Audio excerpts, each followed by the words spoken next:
ain't tryna be cool like you, wobbling around in your high heel shoes. I'm clumsy, made friends with the floor. 2 for 1, you know a bitch by 4. And 2 left feet, you know I always drop. First thing I go. Bom dia, 7º ano, tudo bem com vocês, meus pupilinhos? Tudo bem mesmo? Tranquilos, sossegados, descansaram durante a noite? Eu espero que sim.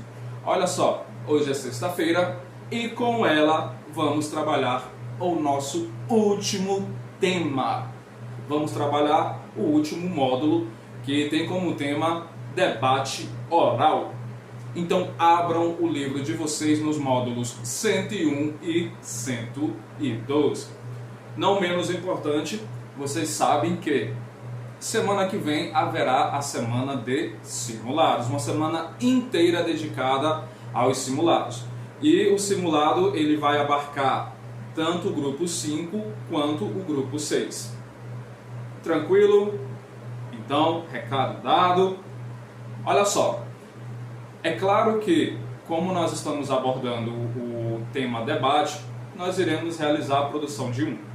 Mas, primeiro vocês precisam conhecer os conceitos desse gênero oral e conhecer também algumas classificações de debate. Uma vez que vocês possuírem esse conhecimento, aí sim nós iremos adentrar acerca do trabalho que teremos que desenvolver relacionado a esse tema. Beleza? Eu sei que vocês irão tirar de letra esse trabalho, porque durante muitos dos nossos encontros, até mesmo nas aulas presenciais, em sala de aula, eu sempre pude perceber uma coisa: vocês possuem uma criticidade na opinião muito boa.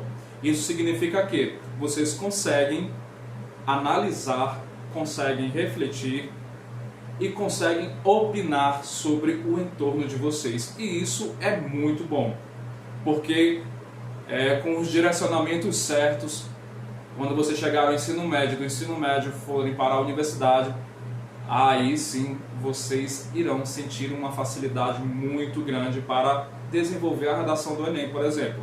A redação do Enem, que exige uma escrita dissertativa argumentativa, nada mais é do que você opinar sobre um determinado tema e argumentar sobre esse tema, trazendo soluções para determinada problemática. Então, como vocês já possuem uma facilidade para opinar sobre as coisas, vocês não terão dificuldade. Será uma redação nota 1000 no Enem. Ah, professor, você já está pensando no Enem? Gente, ano que vem vocês estão indo para o 8º ano. Para muitos de vocês eu comecei a dar aula no 5º. O tempo está passando. É um pulo daqui para o ensino médio, do ensino médio para a universidade também é mais outro pulo. Então o tempo está passando muito, muito rápido mesmo. Vocês estão crescendo. Mas, com isso, vocês estão adquirindo experiências e isso é muito bom, muito importante. Bem, focando na nossa aula. Abriram no módulo 101? Já? Ok. Com o livro em mãos, nós poderemos realizar a leitura de alguns fragmentos do texto base e realizar alguns comentários sobre. Prestem atenção. Na matemática, a soma de números contrários resulta em 0. Oh, gente, matemática aqui no texto de português, mas tudo bem. Jonas, nada contra. Retomando a leitura. Na matemática, a soma de números contrários resulta em 0. Porém, em um debate, a soma de visões contrárias pode ser positiva, visto que essa diferença de pontos de vista contribui para a construção de conhecimento. Ou seja, na matemática é algo negativo, mas em um debate oral, há visões diferentes, pontos de vista diferentes, opiniões diferentes. Elas, ao serem somadas, podem resultar em algo muito bom, muito positivo.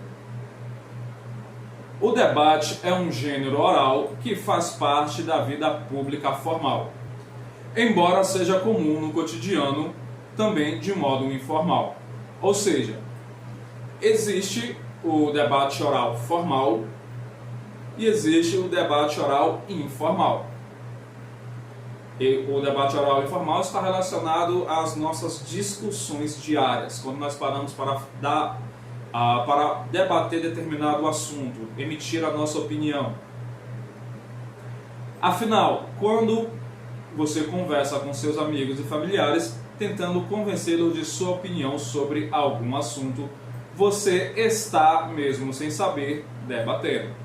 Retomando o que eu havia falado ainda há pouco, o debate oral informal, nós já realizamos isso no dia a dia. Às vezes, quando nós estamos na aula Zoom, que nós paramos para debater determinado assunto, nós estamos emitindo a nossa opinião pessoal sobre aquilo. E, de alguma forma, a gente vai tentando convencer uns aos outros sobre que o que nós estamos falando é o certo ou deve ser levado em consideração. Então, mantenham na mente de vocês a primeira informação. Existem duas formas de debate: o debate oral informal e o formal. O formal já está presente dentro de situações mais sérias, como o caso, por exemplo, os vereadores da Prefeitura de Paragominas estão debatendo sobre novas políticas públicas para ajudar a população. Então, pelo fato de os vereadores estarem debatendo um determinado assunto que vai beneficiar a sociedade, nós estamos falando de um debate oral formal, porque o poder público é um setor responsável que possui responsabilidades em relação à sociedade. Então é bem diferente de, por exemplo, nós estarmos debatendo informalmente sobre a falta de ação dos políticos na nossa cidade. É diferente porque de um lado nós temos os políticos debatendo formas de beneficiar a cidade, a sociedade, e do outro temos nós, quanto cidadãos, reclamando sobre a ausência de políticas públicas. Então são contextos diferentes, com linguagens diferentes e formas distintas de abordagem em relação a determinado tema. Continuando, no debate, a interação entre as diversas pessoas visa convencer os interlocutores sobre um ponto de vista, de modo que diferentes opiniões sejam expostas. Então, a finalidade do debate, em sua maioria, é tentar convencer o público sobre a sua opinião. É tentar vender o seu peixe. Esse veículo de comunicação serve para o aprofundamento de uma questão, não tendo necessariamente de alcançar uma conclusão. Ou seja, nem todo debate ele tem por objetivo chegar a uma conclusão. Mas nós podemos, por exemplo, debater sobre determinado tema só para emitir as opiniões mesmo e pronto, acabou. Só vamos compartilhar as opiniões pessoais sobre determinado assunto. Outros debates já funcionam de modo a que haja como resultado uma conclusão, um ponto final naquilo que está sendo discutido.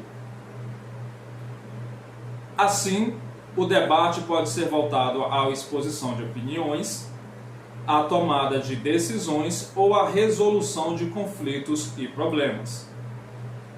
O debate formal geralmente trata de temas de interesse coletivo. Foi o exemplo que eu dei lá sobre os vereadores se reunindo para falar sobre políticas públicas, porque vai tratar sobre um interesse coletivo, e esse interesse coletivo está relacionado à sociedade. Muitas vezes o tema ele é polêmico e, por isso, requer ampla discussão. Muito que bem.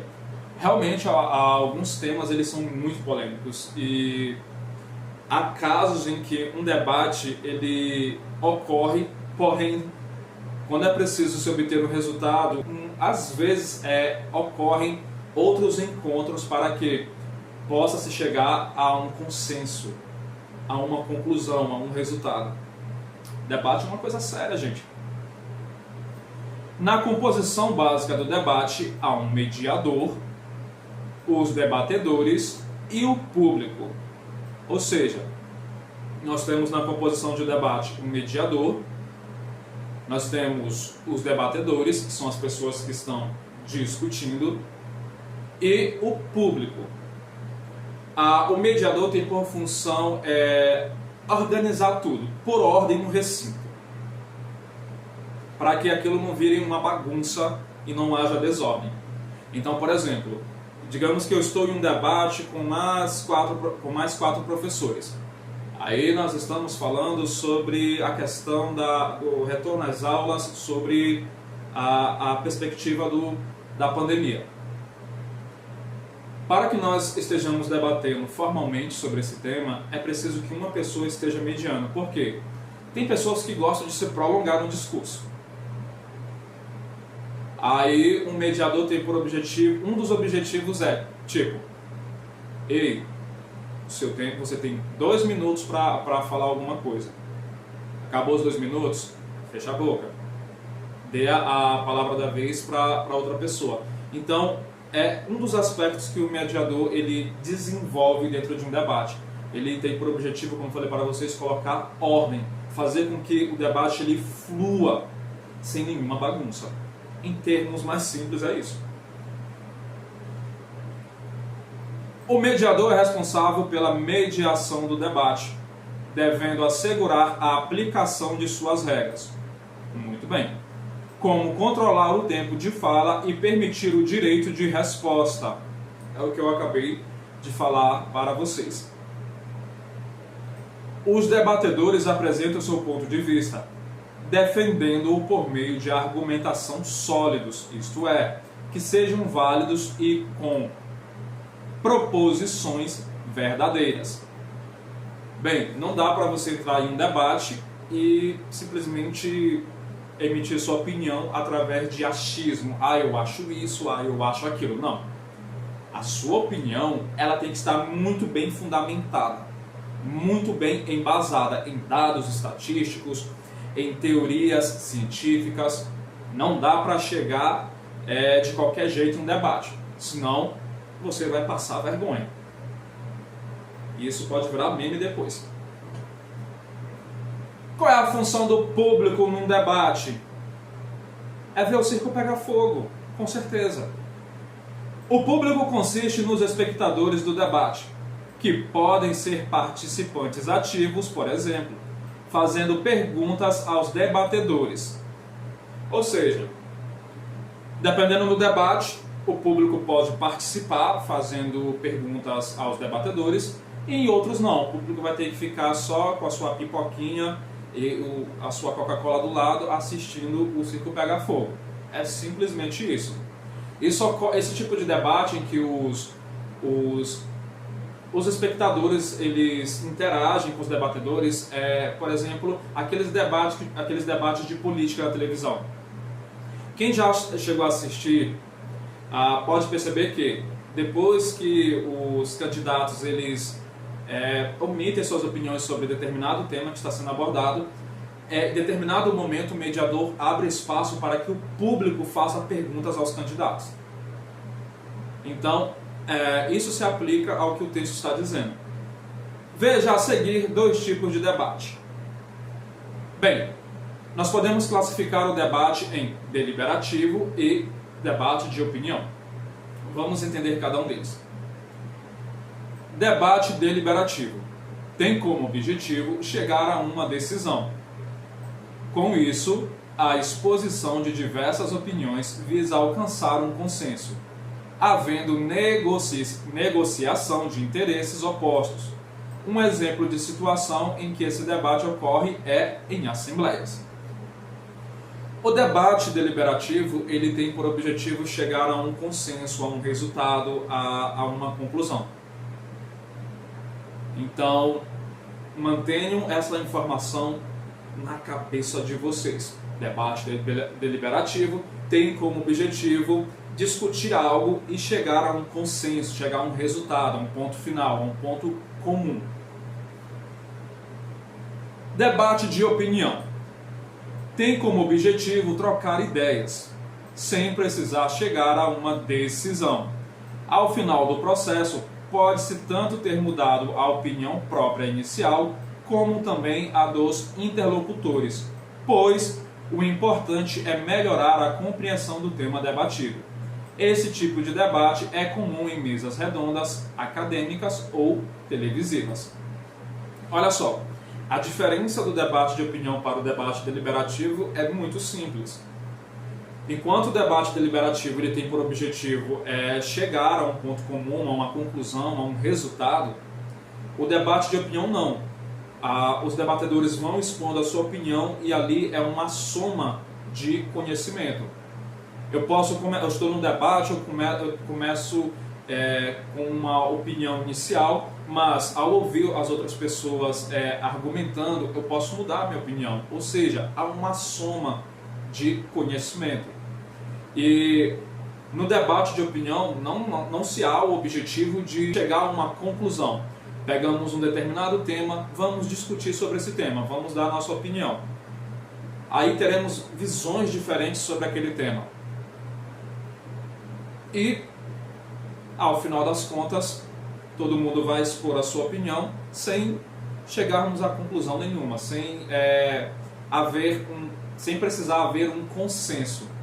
Cada um pode opinar, pode falar, mas eu posso escutar a opinião da outra pessoa, a visão de mundo da outra pessoa e simplesmente não fazer diferença para mim.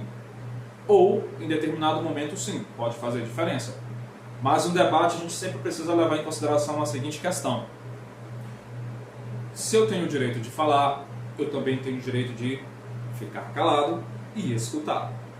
Sempre respeitando o direito dos outros de exporem as suas opiniões. Ok? Para ir além, vamos ver qual é a diferença entre decisão por consenso e decisão por unanimidade. Uma decisão por consenso não significa que ela seja necessariamente aceita por todos. O consenso é uma resolução aceitável por todos os participantes, ainda que eles, individualmente, não achem que ela seja a melhor. Ou seja, digamos que nós professores estamos deliberando sobre temas importantes que iremos desenvolver com vocês ao longo de um ano letivo. Aí, nós estamos diante de várias opiniões diferentes.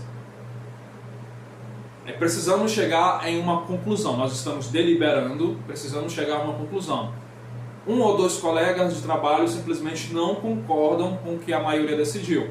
Mas aí nós estamos diante de uma decisão por consenso. Porque a maioria optou por caminho A, enquanto dois preferiam o caminho B. Mas esses dois que preferiram o caminho B vão ter que aceitar, porque todo o colegiado de professores entrou em um consenso em relação ao que seria melhor a ser desenvolvido. Em síntese, decisão por consenso significa que vence o voto da maioria. É simples. A unanimidade é a plena concordância de todos os participantes, de modo que não há obstáculo algum à decisão. Ou seja, decisão por unanimidade é quando todo mundo fala a mesma coisa, quando todo mundo tem a mesma opinião, quando não se encontra divergências em relação àquele assunto. Então, quando fala assim, levanta a mão quem concorda, aí todo mundo levantou a mão. É unanimidade. A decisão por unanimidade seria aquele ditado, a voz do povo é a voz de Deus, ou seja, todo mundo é unânime sobre determinado assunto, sobre determinada decisão. Ok? Então não confundam mais decisão por consenso e decisão por unanimidade. Há uma diferença gritante, tremenda entre ambas. Olha só, eu vou colocar para rodar na tela um texto que está no material didático de vocês. Acompanhe a leitura desse texto porque é um artigo, é uma notícia sobre um debate que houve para tratar sobre questões de esporte e lazer. Então é um texto que exemplifica um pouco como é que funciona a questão do debate. Então, de olho na tela, acompanhe a leitura e bora lá! Em São Paulo, especialistas propõem práticas para diminuir sedentarismo no país. Especialistas da área físico-esportiva do Brasil e do exterior estão reunidos no Sesc Pompeia, em São Paulo, para debater e apresentar propostas para aumentar a prática de atividades desportivas e de lazer no país. Eles participam do Seminário Internacional Move Brasil, que integra uma campanha que começou em 2012 e que hoje trabalha para reduzir o sedentarismo no país e aumentar o número de brasileiros praticantes de esportes e atividades físicas. Pesquisa do Ministério do Esporte feita em julho de 2015 revela que 67 milhões de brasileiros dos 14 aos 75 anos são sedentários. O encontro debate o acesso da população a equipamentos esportivos e de lazer. O professor português Luiz Miguel Cunha, da Universidade de Lisboa, mostrou que a conexão entre os espaços públicos para práticas desportivas com ações no âmbito do esporte pode melhorar os espaços urbanos. Ele citou exemplos praticados em Portugal, como a urbanização das favelas em torno do esporte. No município onde está localizada a minha universidade, o mercado imobiliário urbanizou as favelas, implantou equipamentos esportivos e, na vizinhança, começaram a construir outro bairro, com pessoas de renda econômica mais elevada. Mas não muito diferente, e o equipamento esportivo passou a ser uma zona onde as pessoas interagem, principalmente as gerações mais novas, disse. Em sua participação, a professora Simone Reixa, presidente do Colégio Brasileiro de Ciências do Esporte, disse que as pessoas deveriam sair dos espaços privados para os públicos. É preciso sair das redes de conexão tecnológica para os espaços de interação, como praças e parques. As crianças deveriam deixar os jogos eletrônicos e ir para os espaços lúdicos. Na opinião de Reixa, é preciso pensar a cidade no seu conjunto, principalmente dando acesso a quem não tem, pois a segregação ocorre quando a gente dá mais para quem já tem mais e dá menos para os que não têm. A ideia seria dar mais para quem tem menos e manter quem tem mais em total harmonia nessas diferenças das cidades. É ter um equilíbrio de acesso a essas políticas de esporte, lazer e cultura. A advogada Daniela Castro, da organização não governamental ONG Atletas pelo Brasil, falou sobre sua experiência na área de políticas públicas voltadas para o esporte. Ela indicou como as organizações devem trabalhar para a construção de projetos e ações de promoção de esporte da atividade física. Lembrando que o esporte é um direito constitucional, mas ainda não é praticado. Temos uma Constituição maravilhosa. O esporte é um direito, mas ainda está tudo no papel, afirmou. Segundo Daniela, existem diversas formas para a cidadania se engajar. As ONGs são a sociedade civil organizada, mas precisam de doação. Quem não pode ser um ativista direto, pode doar, pois precisamos de pouco. Londres deixa um grande legado após as Olimpíadas, mas no Brasil ainda temos o desafio, no fim dos grandes eventos, de colocar o esporte na agenda. Para ir um pouco mais além, nós devemos saber que, como foi citado no texto, o esporte é um direito que está na Constituição brasileira. O esporte como direito. A Constituição Federal de 1988, que organiza o Estado brasileiro, prevê o esporte como direito de sua população, ainda que seja apenas como forma de lazer.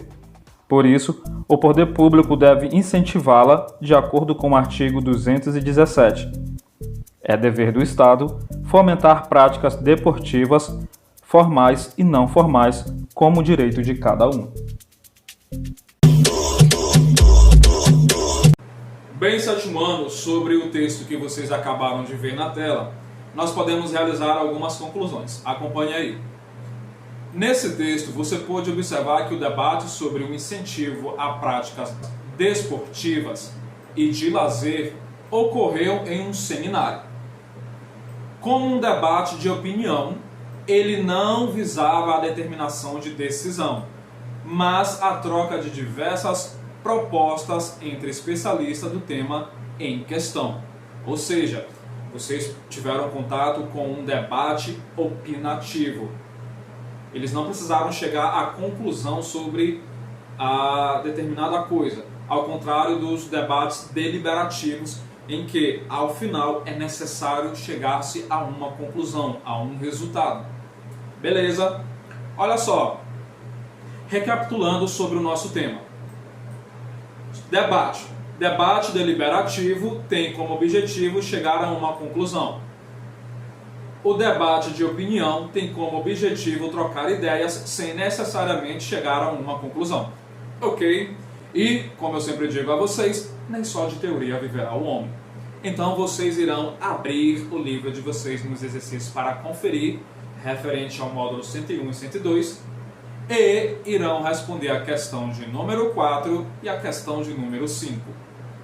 Depois vocês retornam para comprovar as respostas. Então, bora lá!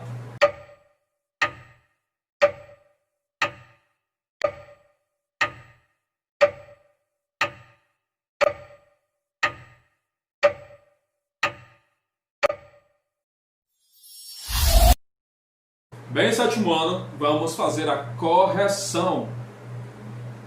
A questão 4 diz o seguinte: preencha as lacunas a respeito das características do debate. Vamos lá. Em um debate, expõe-se diferentes pontos de vista, enquanto o debate deliberativo visa chegar a uma decisão. O debate de opinião visa a troca de ideias de modo a ampliar a compreensão do tema debatido. Beleza? Questão 5. Assinale as afirmativas que tratam de aspectos corretos sobre a composição de um debate. Bora lá. A primeira assertiva diz o seguinte: em um debate existem o mediador, os debatedores e o público. Sim, está correto. O mediador deve garantir a realização do debate assumindo uma posição parcial. Não. Está errado. Afirmativa 3. Dependendo das regras do debate, o público pode fazer perguntas diretamente aos debatedores. Sim, está correto. Os debatedores devem ter argumentos sólidos para expor seu ponto de vista, com certeza. Ninguém vai querer passar vergonha e virar meme depois. Então, a última afirmativa está correta. Olha só, a nossa aula vai ficando por aqui. Eu desejo a vocês um excelente final de semana, um bom descanso. Façam os exercícios de aplicação, os exercícios propostos, mandem as fotos das atividades, façam o simulado com calma, com tranquilidade. Antes que eu esqueça, eu vou colocar para encerrar a nossa aula um vídeo em que há orientações de como nós devemos agir em um debate. Então eu espero que vocês gostem da dica, porque nós iremos precisar desenvolver um trabalho em sala de aula sobre esse conteúdo. Eu irei repassar todas as orientações a vocês ao longo da semana. Vocês terão calma para poder realizar, para poder preparar esse trabalho. Então, de olho na tela e o meu forte abraço a cada um de vocês. Tchau, tchau. A confrontação direta e hostil das ideias de outra pessoa provavelmente será um tiro pela culatra. As alternativas a isso exigem maior paciência, controle emocional e treino, mas podem valer muito a pena. Não adianta achar que você está em um debate 100% racional se você geralmente não vai estar. Por isso, é importante levar em conta as suas emoções e motivações, assim como as da outra pessoa durante o debate. Aqui, o tal do automonitoramento faz toda a diferença. Nossas próximas 2 dicas são bem óbvias, mas são decisivas para um bom debate e não tão simples de colocar em prática. Primeiro, tente realmente entender como o outro pensa e se sente sem julgar. Segundo, esteja disposto a perceber os seus próprios erros e reconhecê-los abertamente. Muitas pessoas estão acostumadas a emitir julgamentos quase automáticos do que alguém fala e nem param para pensar que elas mesmas podem estar erradas. Ouvir sem julgar e ter uma boa dose de autocrítica são habilidades que exigem treino. Você pode exercitar isso lendo sobre opiniões muito diferentes da sua. Outra dica é pedir que a pessoa explique em detalhes o porquê das coisas funcionarem como ela acredita que as coisas funcionam. Isso pode deixá-la menos confiante por conta de um fenômeno conhecido como ilusão da profundidade explicativa. Essa ilusão diz respeito a uma tendência das pessoas de sentir que entendem fenômenos complexos com muito maior precisão e profundidade do que realmente entendem. Pedindo para a pessoa explicar detalhadamente a opinião dela, ela pode se dar conta das limitações no seu próprio entendimento e ficar mais aberta a te ouvir. Claro que se a pessoa já estudou muito o assunto, pedir isso não deve ter o mesmo efeito. As pessoas tendem a estar com a mente mais aberta quando estão se sentindo bem e à vontade na situação. Essa é outra razão pela qual a confrontação hostil de ideias pode até te trazer um certo alívio, mas não vai te ajudar a mudar a opinião de alguém. As pessoas também estão mais receptivas a outras ideias quando se sentem aceitas e respeitadas. Então, desde o início, é importante que exista um clima positivo de cooperação, respeito e interesse mútuo pelas ideias do outro. Se você estiver debatendo com alguém radical ou que está mais interessado em se impor do que em ouvir as suas ideias, pode ser bem difícil atingir esse clima. Nesse tipo de situação, é importante você saber identificar o momento de interromper o debate. Se você e a pessoa estão em um impasse, a conversa não está progredindo bem, ou alguém já começou a agir de forma hostil, talvez a melhor coisa a se fazer é terminar o debate. Outra dica é sempre lembrar de cultivar a humildade em momentos de conflito e disputa. Debates geralmente ocorrem em contextos que motivam as pessoas a tentarem proteger as suas visões de si mesmo e estimulam a defensividade. Essas coisas podem te atrapalhar a ouvir com cuidado o que o outro está dizendo e a ser autocrítico com seus próprios argumentos. Você, eu e todas as pessoas sempre podem estar erradas sobre suas próprias ideias. Como já falamos também em outro vídeo, um debate pode ser muito melhor se você evitar as falácias lógicas. É muito comum que as pessoas usem falácias em debates. Então a dica aqui é que você conheça as falácias lógicas e pare de usá-las. Debates podem ser ótimas experiências de aprendizagem ou campos de batalha intelectual. Isso vai depender de como as pessoas estão se tratando durante a interação. Tomando os cuidados que descrevemos, seus debates devem melhorar.